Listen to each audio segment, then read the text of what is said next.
तू ही सागर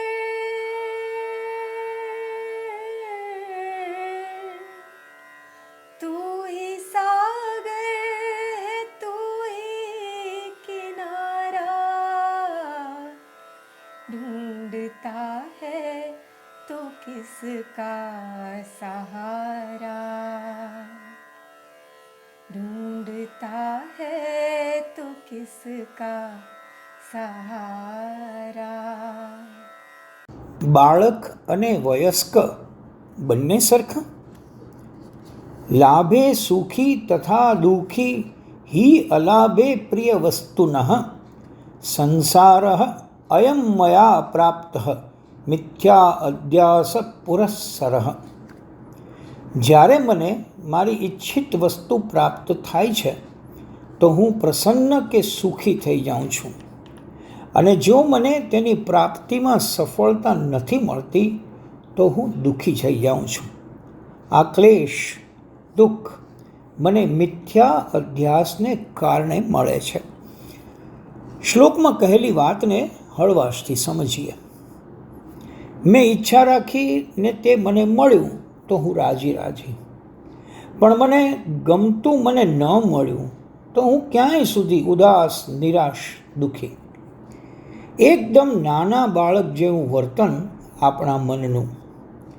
કોઈ સેમિનાર, પરિષદ, શિબિર કે જ્ઞાન સત્રમાં ગયા અને આપણને કોઈ પણ નાનકડા કારણસર ચાનો કપ ન મળ્યો કે તરત આપણો પારો 7મા આસમાને પહોંચે. આખી વ્યવસ્થા ઉપર આપણે તૂટી પડીએ. બાળકમાં અને આપણામાં કશો ભેદ જ નહીં. બાળકને એક ફુગ્ગો ન મળે તો ધમપછાડા, અને આપણને એક ચાનો કપ ન મળે તો વળી આપણું પણ સાવ જ બાળક જેવું. ક્યારેક આ ગમે તો ક્યારેક તે. મન ક્યારે ક્યાં કૂદે તેનું તો કાંઈ કહેવાય નહીં. શાસ્ત્રો આને માયા કહે છે. શ્રીમદ ભગવદ્ ગીતા કહે છે કે એ વ્યક્તિ સંન્યાસી છે જેનામાં રાગ દ્વેષ નથી, અને જે આ કે તેના દ્વંદ્વથી મુક્ત છે.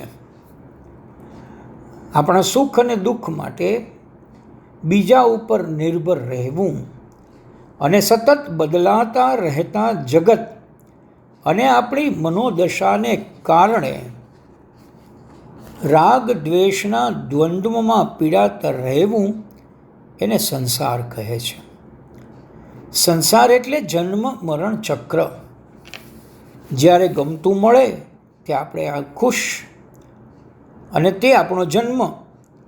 જ્યારે ગમતું ન મળે ત્યારે આપણે દુઃખી અને તે આપણું મૃત્યુ. બસ આનું નામ સંસાર. સ્નેહ મિલનમાં ગયા, કોઈ પરિચિત તમારી સામે સ્મિત કરશે તેવું તમે ધારેલું, અને તેમણે કોઈ કારણથી તમારી સામે જોઈને સ્મિત ન કર્યું તો આપણું દુઃખ શરૂ. તેણે મારી ઉપેક્ષા કરી, બીજાની સામે કેમ બલક્યા? આપણે આપણી ખુશી માટે બીજા ઉપર કેટલો આધાર રાખીએ છીએ, નહીં?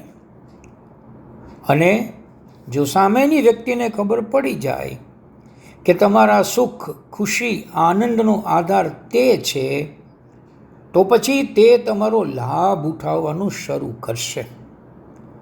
મારા સ્વયંનું, મારા મનનું આ પ્રક્ષેપણ છે.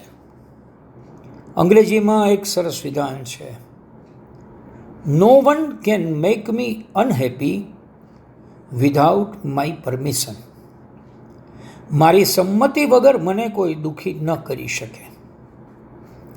પ્રશ્ન એ થાય કે આ અને આવું બધું સમજતા હોવા છતાં એવી જ સ્થિતિનું નિર્માણ કેમ થયા કરે છે? જવાબ બહુ સરળ, સીધો છે, અને તે 2 જ શબ્દોમાં છે, મિથ્યા અધ્યાસ.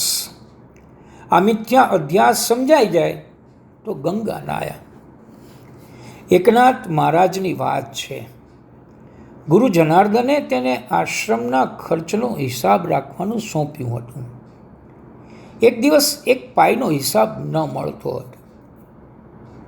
આખો દિવસ શોધવા મથામણ કરી. અચાનક હિસાબ મળી ગયો, તેથી તેઓ ખુશ થઈ તાળી પાડવા લાગ્યા. આ દૃશ્ય ગુરુ જોઈ ગયા અને તેમણે ખુશ થવાનું કારણ પૂછ્યું. કારણ જાણીને ગુરુ હસ્યા અને કહ્યું, ભાઈ, એક પાઈના હિસાબની ભૂલ મળી જવાથી આટલો આનંદ થયો, પરંતુ સંસારમાં જે ભૂલો કરીએ છીએ તે જાણી લઈએ તો પછી કેટલો આનંદ થાય. મિથ્યા અધ્યાસ એટલે નકામું આરોપણ. જેમાં જે નથી તે તેમાં આરોપિત કરવું એટલે મિથ્યા અધ્યાસ.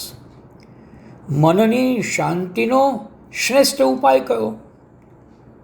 આ વિશ્વના જનરલ મેનેજર પદેથી રાજીનામું આપી દેવું. तू ही सागर